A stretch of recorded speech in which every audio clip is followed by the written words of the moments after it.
दोस्तों, आज मैं आपको घी के फायदों के बारे में एक अलग ही तरीके से बताने वाला हूँ। घी तो नॉर्मली हर घर में रहता है, जिसे डेली लाइफ में हम इस्तेमाल करते हैं।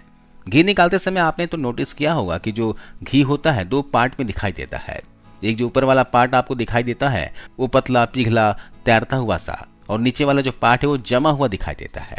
यह देखकर आपके मन में सवाल आता होगा कि ये घी ऐसे क्यों हो जाता है, ऊपर पानी जैसा और नीचे जम क्यों जाता है।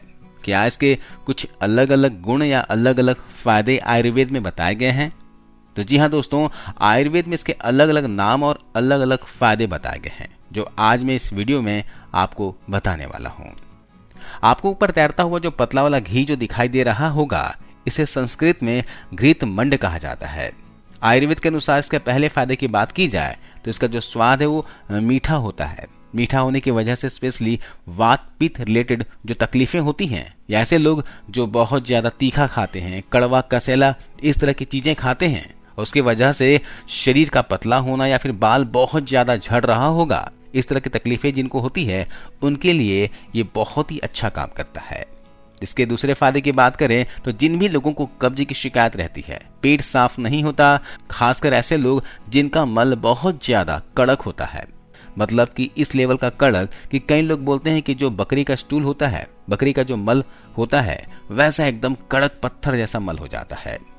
कई लोगों को बुखार होने के साथ या जिन लोगों का उम्र बढ़ता है 45, 50, 65 उम्र बढ़ने के साथ ये सारी तकलीफें ज्यादा होती है।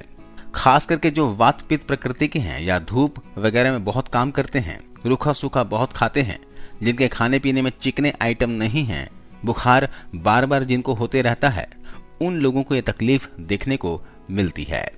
तो ऐसे में ये जो पतला वाला घी है बहुत फायदा करेगा, क्योंकि इस घी के अंदर कठोर मल को कोमल करके आगे सरकाने के गुण पाए जाते हैं। इसके लिए आपको क्या करना होगा, जो ऊपर तैरता हुआ पतला घी है उसका आप 2 चम्मच ले लो, उसके अंदर 1 से 2 चुटकी सेंधा नमक डाल दो और उसे हल्का सा गुनगुना कर दो, और खाना खाने के पहले या बीच में जब भी आपको अच्छा लगे उस टाइम पर अगर ये वाला घी लेते हैं तो आपके पेट साफ करने, कब्ज से आराम दिलाने में मदद करेगा।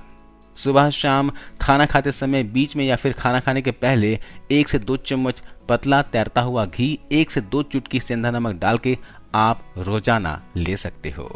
इसके अगले फायदे की बात करें तो कहीं भी आपको दर्द है और दर्द से आप बहुत परेशान हैं, तो इस घी के अंदर इस दर्द से आराम पाने के विशेष गुण मौजूद है। जिन महिलाओं को गर्भाशय के आसपास या फिर उनके जो प्राइवेट पार्ट का एरिया है, या जिन महिलाओं के नाभि के नीचे की जो जगह है उस जगह पर जो दर्द होने की तकलीफ होती है, जैसे कई लेडीज या फिर कई लड़कियां बोलती हैं कि पीरियड्स आने के पहले या 3 या 5 दिन या 7 दिन पहले या पीरियड्स के टाइम पे बहुत ज्यादा दर्द होता है, या बहुत ज्यादा क्रैम्प्स आते हैं और वो पेन इतना ज्यादा होता है कि बर्दाश्त से बाहर हो जाता है। उसके लिए पेन किलर्स खाने पड़ते हैं या फिर कई बार दवा खा के घर पे सिकाई देना पड़ता है।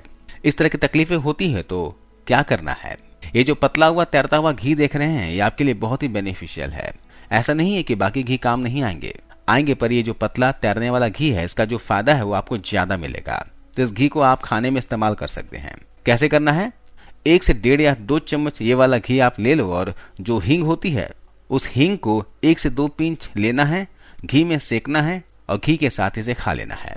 इससे आपको गर्भाशय के आसपास जो भी दर्द होने या योनि के आसपास जो भी दर्द है, पेन है, पीड़ा हो रहा है, उससे कम करने में मदद करेगा।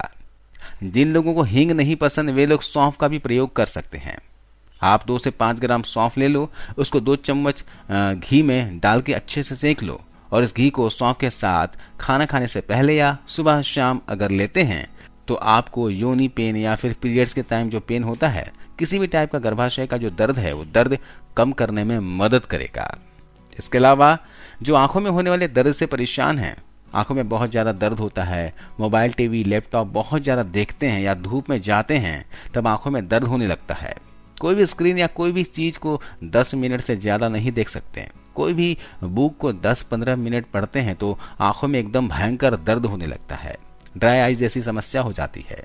आंखों के आसपास की मसल्स बहुत ज्यादा वीक हो गई हैं, आंखें बहुत लाल होती है, जलन होता है, आंखों से पानी निकलने लगता है। उस टाइम पे ये जो पतला तैरने वाला घी है वो आयुर्वेद में ज्यादा फायदेमंद बताया गया है। इस तरह की तकलीफ में आप क्या कर सकते हैं, 1 चम्मच शतावरी और 1 चम्मच पतला वाला घी ले लीजिए और उन दोनों को मिलाकर आपको सोने से पहले इसे ले लेना है। अगर आप ऐसा करते हैं तो आपकी आंखों का दर्द बहुत ही जल्दी ठीक हो जाएगा और आंखों की रोशनी भी बढ़ेगी। जिन्हें सिर दर्द, माइग्रेन, हेडेक की परेशानी है, आयुर्वेद में ज्यादातर ये समस्या वात और पित्त से संबंधित होती है। वैसे अन्य कारणों से भी होता है, पर अधिकतर जो दर्द देखने को मिलते हैं, ऐसे लोग जो बोलते हैं कि हम धूप में जाते हैं तो सिर दर्द होने लग जाता है, या फिर नींद पूरी नहीं होती तो सिर दर्द होने लग जाता है, आवाज ज्यादा सुन लिया तो भी सिर दर्द होने लग जाता है, भूखे रह गए तो भी सिर दर्द होने लगता है। तो अलग अलग कारणों से जो सिर दर्द होते हैं, ऐसे में यह पतला वाला घी सिर दर्द को कम करने के लिए बहुत ही जबरदस्त दवा है। इसके लिए आपको क्या करना है, इस घी का 5 से 10 ml लेना है। इसमें 1 से 2 चुटकी सेंधा नमक ऐड करके गुनगुना कर देना है। इसे खाना खाने के बाद में ले लेना है, जिससे आपको सिर दर्द में बहुत फायदा मिलेगा। तो ये था दोस्तों पतले घी के फायदे। आइए मैं अब आपको ये जो नीचे गाढ़े वाला घी होता है उसके बारे में बताता हूँ। आप सोच रहे होंगे कि क्या ये घी खराब होता है? बिल्कुल नहीं, ये भी बहुत अच्छा घी है, परंतु यह पतले घी के मुकाबले पचने में भारी होता है। लेकिन यह भी आपके शरीर में बहुत फायदा करेगा, आपके दिमाग को तेज करने में मदद करेगा, शरीर को ताकत देगा, आपको जवान रखने में मदद करेगा, खून को साफ करेगा, बॉडी में टॉनिक जैसा काम करेगा। लेकिन इसके मुकाबले जो ऊपर तैरने वाला घी है वो ज्यादा बेनिफिशियल है, और ये जो जमा हुआ घी है इसका भी आप बेझिझक इस्तेमाल कर सकते हैं। तो दोस्तों ये है घी के फायदे। अगर घी के पूरे फायदे जानना चाहते हो तो डिस्क्रिप्शन बॉक्स में इसका लिंक दिया हुआ है, आप लिंक को क्लिक करके घी के पूरे फायदे आप देख सकते हो। आज की इस वीडियो में बस इतना ही। आपको यह जानकारी कैसी लगी कमेंट बॉक्स में जरूर बताइएगा। मिलता हूं अगले वीडियो में। जय हिंद।